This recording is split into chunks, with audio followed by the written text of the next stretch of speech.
Dentro de esta sección número 3, son los fundamentos de la vida cristiana, en esta ocasión vamos a estudiar una lección sobre mayordomía cristiana. Esta lección sobre mayordomía cristiana tiene como propósito ayudar a comprender al discípulo que Dios es nuestro dueño y que Él tiene derecho de propiedad total sobre nosotros y sobre todo lo que tenemos. A ver, Dios es nuestro dueño y Él tiene derecho de propiedad absoluta, total, sobre nosotros y sobre todo lo que tenemos. Es decir, todo lo que somos y todo lo que tenemos a Él le pertenece y nosotros solamente somos mayordomos de Él. Mayordomos. ¿Qué es mayordomo? Administrador. Somos administradores de Dios, de las cosas que Él nos ha dado. Y como administradores, un día tendremos que rendir cuenta, dar cuenta a Dios de lo que hayamos hecho con todo lo que Él nos dio, pero que le sigue perteneciendo a Él. Nos dio todo para que lo administremos. Nuestra vida y nuestras posesiones son de Él y nos la dio para administrarlas y para que rindamos cuentas de la administración a Él. Entonces, el mayordomo de una hacienda, el mayordomo de una empresa, el mayordomo de una casa, tiene mucha responsabilidad, ya que se le ha confiado la propiedad que pertenece a otra persona y él la tiene que administrar, pero no en beneficio propio. El administrador, el mayordomo, administra la propiedad que le pertenece a otro, pero no la administra en beneficio propio, sino en beneficio del dueño. El administrador administra en beneficio del dueño. Estos son conceptos básicos y son conceptos espirituales. Cada uno de nosotros también es un mayordomo. Todo lo que está en nuestras manos es de Dios. Él nos ha confiado transitoriamente y nos ha dado instrucciones definidas sobre la administración de las cosas que nos ha dado, pero que siguen siendo suyas. Nosotros no somos dueños de lo que tenemos. En 1 Timoteo, el apóstol Pablo lo aclara muy clarito. Dice, porque nada hemos traído a este mundo y sin duda nada podremos sacar. Nada hemos traído. Nada ha sido nuestro cuando vinimos y nada será nuestro cuando nos vayamos. Mayordomía cristiana, entonces, es la administración y cuidado de las cosas que pertenecen a Dios, sabiendo que hemos de rendir cuentas por la responsabilidad que se nos ha delegado. ¿Por qué Dios tiene derecho de propiedad? Dios tiene derecho de propiedad sobre nosotros por lo siguiente. En primer lugar, tiene derecho de propiedad en razón de la creación, es decir, porque Él nos ha creado. Entonces, si yo hago algo, soy el dueño de lo que hago. Nadie me lo va a discutir, que si hago algo, soy el dueño de lo que estoy haciendo. Dios es el dueño de nuestro ser y de todo cuanto existe en el mundo, porque Él lo ha creado para su propio uso. Yo hago algo, construyo algo, hago mi casa para usarla yo, porque yo la hice para usarla yo mismo. Así es Dios con nosotros. Dios nos hizo a nosotros para su propio uso, nos hizo para Él. Lo dice así la Escritura, dice, de Jehová es la tierra y su plenitud, el mundo y los que en él habitan, porque Él la fundó sobre los mares y la firmó sobre los ríos. ¿De quién es la tierra? El mundo, los que habitamos en el mundo. De Dios, porque Él la hizo. Dice la palabra que porque en Él fueron creadas todas las cosas, las que hay en los cielos y las que hay en la tierra, visibles e invisibles, sean tronos, sean dominios, sean principados, sean potestades. Todo fue creado por medio de Él y para Él. Todos los llamados de mi nombre, para gloria mía las he creado, los formé y los hice. Derecho de propiedad de Dios en razón de la creación, en razón de haberlo hecho todo. Hay también un derecho de propiedad de Dios en razón de la providencia. La providencia es lo que recibimos para sustentarnos, lo que recibimos para seguir existiendo, para no perecer. Esa es la providencia. Dios es el que sustenta todas las cosas. Dios es el que provee las cosas necesarias para que las cosas sigan siendo, para que no perezcan. Dios creó al hombre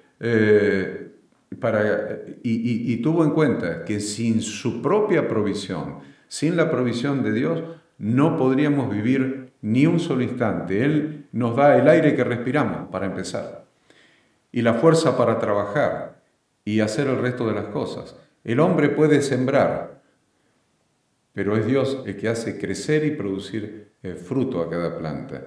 Dios es el dueño de nuestro ser porque provee para nuestra existencia.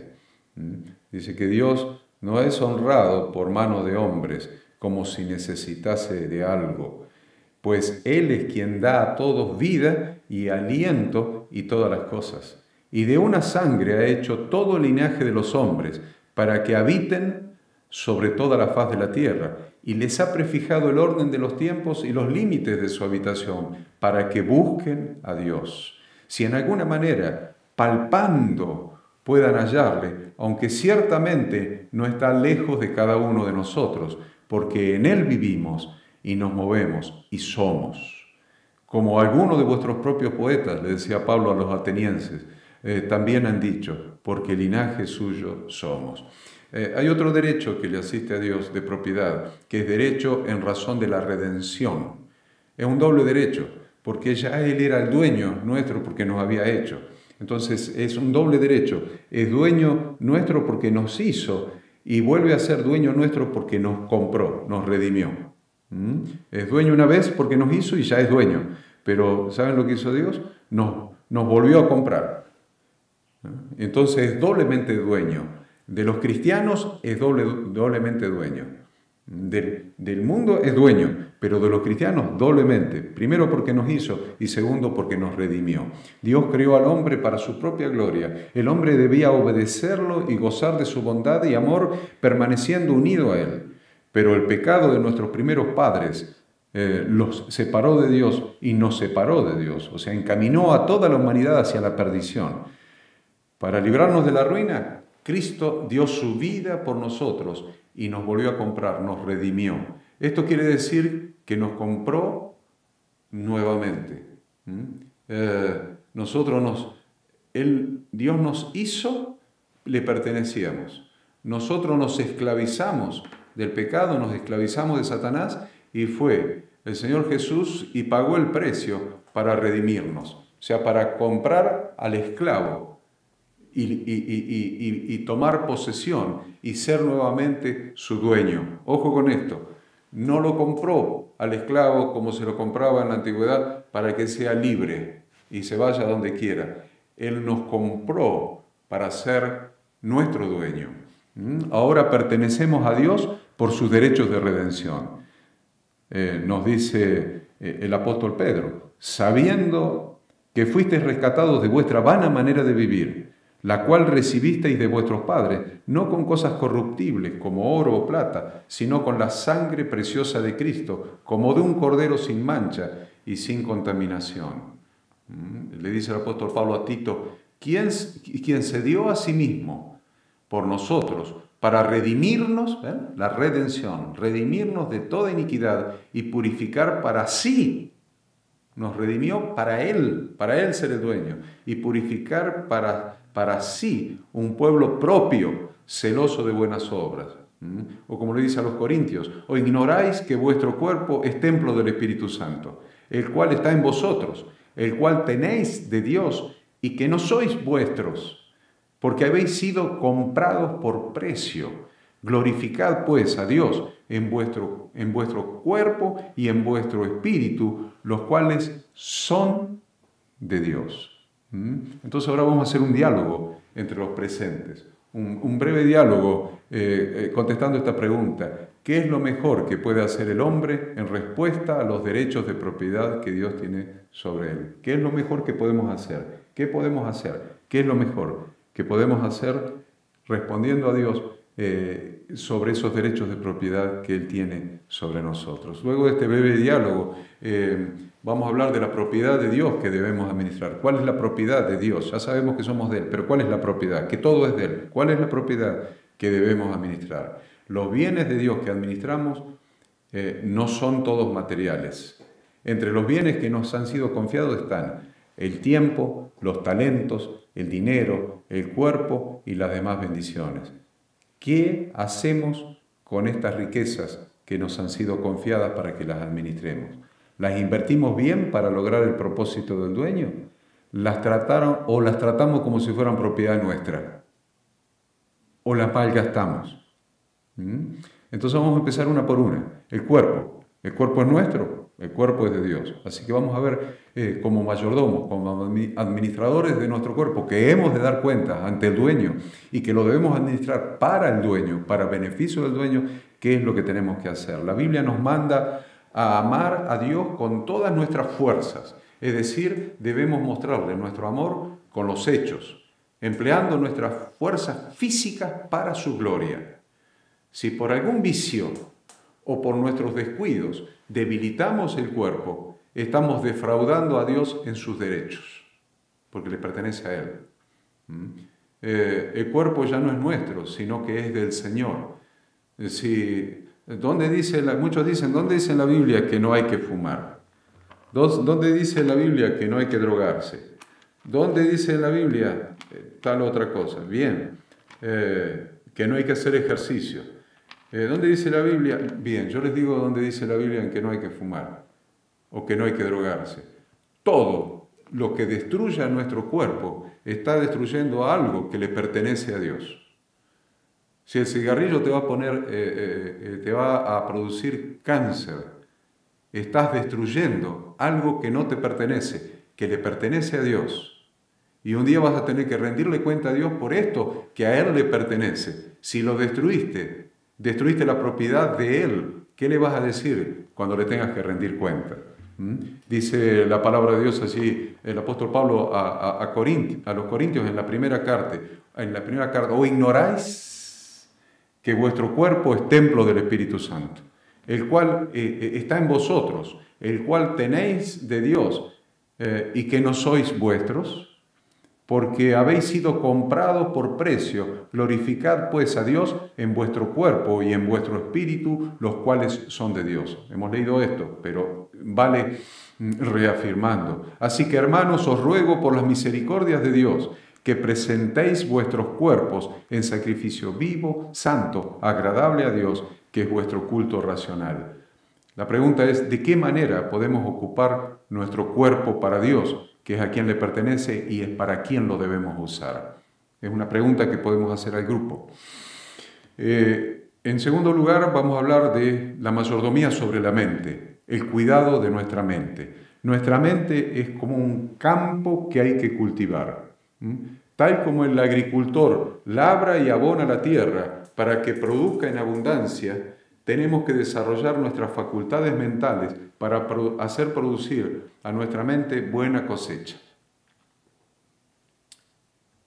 ¿Se puede esto? Claro que se puede. Miren de lo que estoy hablando. Estoy hablando de que cada uno de nosotros tenemos que desarrollar nuestra mente al máximo, porque esta mente no me pertenece a mí, le pertenece a Dios, y la tengo que usar para su gloria, la tengo que usar para beneficio del dueño. Entonces la tengo que desarrollar al máximo para que produzca el máximo de fruto para aquel que es el dueño, o sea, para el Señor.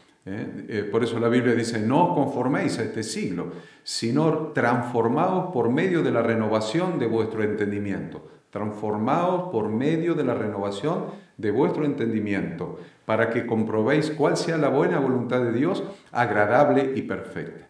También dice la palabra, por lo demás, hermanos, todo lo que es verdadero. Miren cómo estoy transformando mi mente. Miren, a ver, todo lo que es verdadero, todo lo honesto, todo lo justo, todo lo puro, todo lo amable, todo lo que es de buen nombre, si hay virtud alguna, si hay algo digno de alabanza, en esto pensad. Este es un texto donde nos enseña a disciplinar nuestra mente. Con la mente de Dios, con la mente que le pertenece a Dios, no podés pensar cosas negativas. No podés pensar ningún perjuicio contra el prójimo. No podés tener odio en tu mente.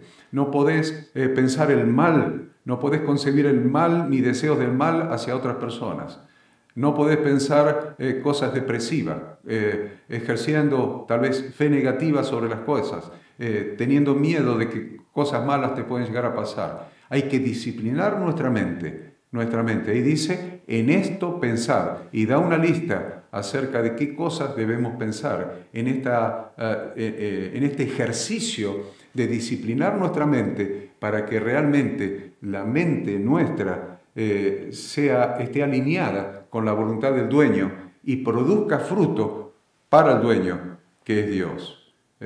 Dice el apóstol Pablo, derribando argumentos y toda altivez que se levanta contra el conocimiento de Dios y llevando cautivo todo pensamiento a la obediencia de Cristo.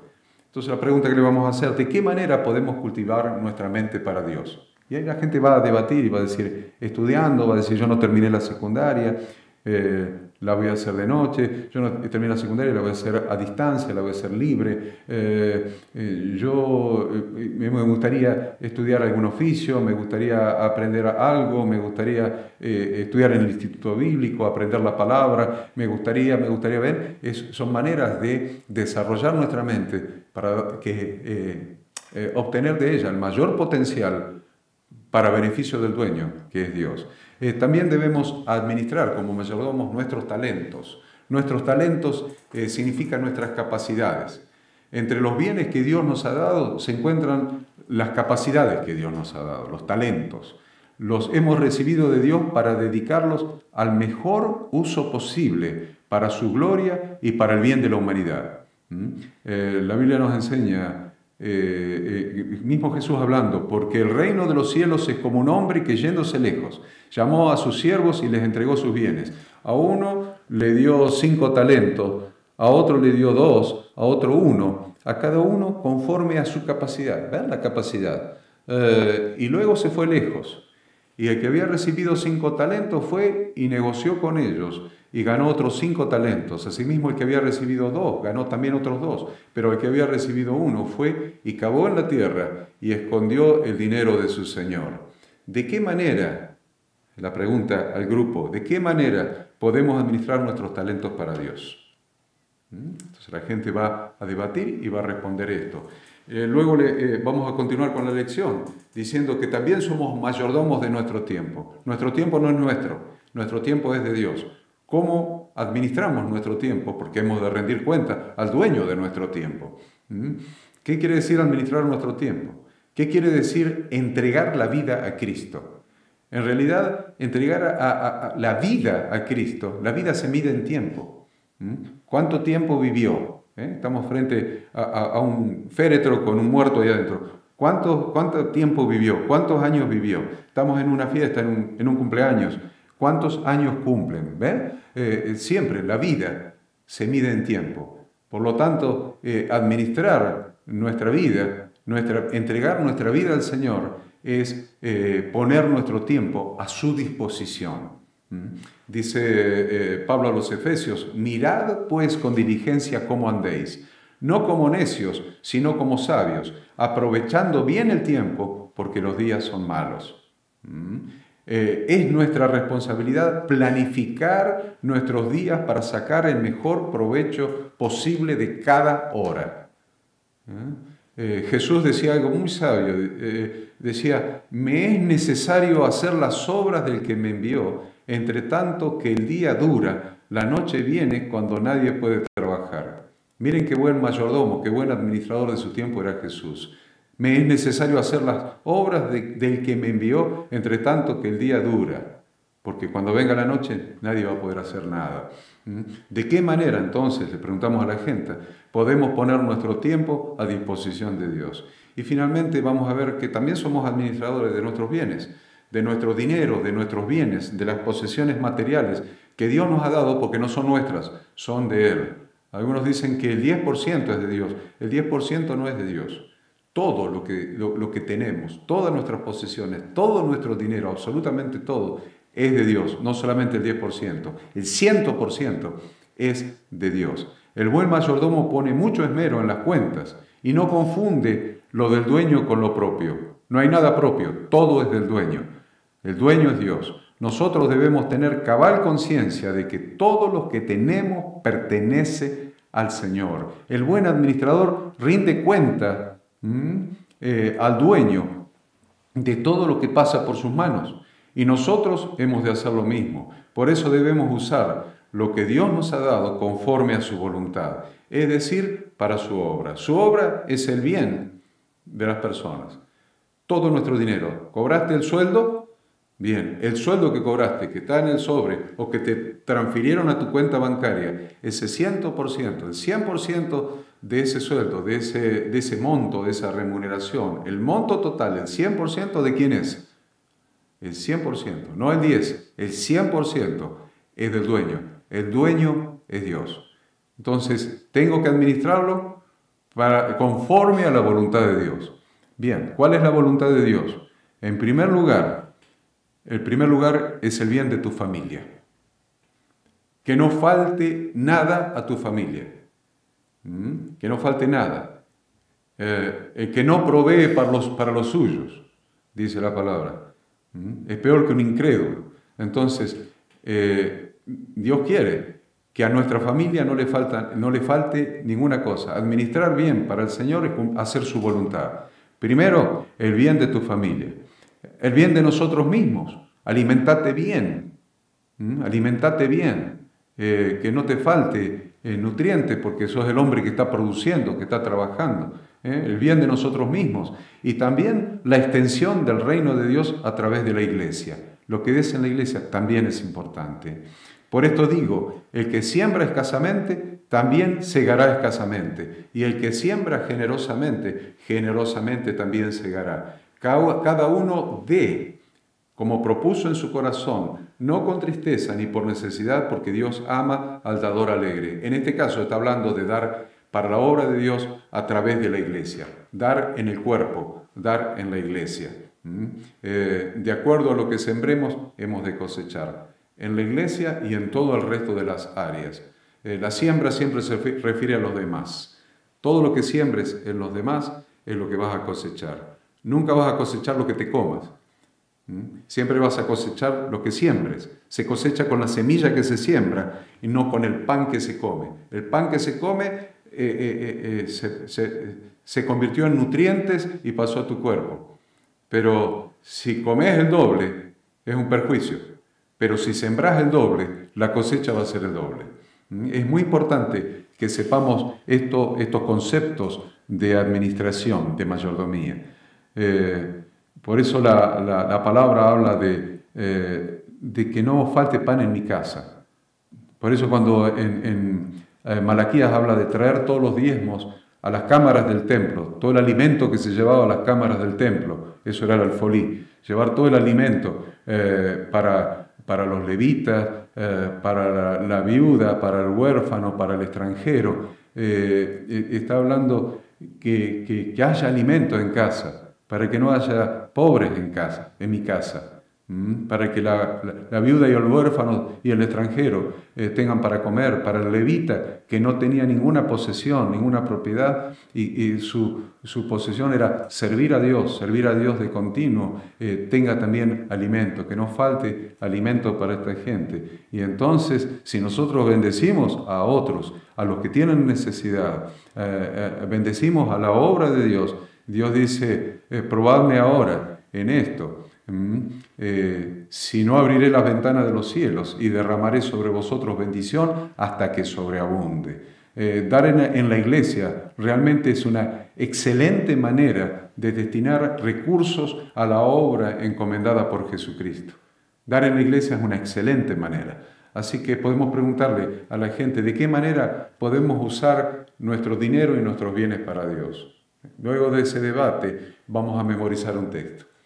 Para finalizar con la lección vamos a memorizar el texto de Romanos 12:1. Así que, hermanos, os ruego por las misericordias de Dios que presentéis vuestros cuerpos en sacrificio vivo, santo, agradable a Dios, que es nuestro culto racional. Así que, hermanos, y ahí memorizamos, os ruego por las misericordias de Dios que presentéis vuestros cuerpos en sacrificio vivo, santo, agradable a Dios, que es vuestro culto racional. Una vez que memorizamos el texto, le vamos a decir a la gente, les proponemos que en la semana hagan un plan escrito de cómo administrar, por ejemplo, su tiempo diario. Lo más difícil de administrar probablemente sea el tiempo. Entonces, el ejercicio que van a hacer en la semana, haga un plan escrito de cómo administrar su tiempo. Hágase una disciplina con ese tiempo, porque los días son malos. Espero que esta lección les haya resultado de utilidad para transmitirla, para discipular a otras personas.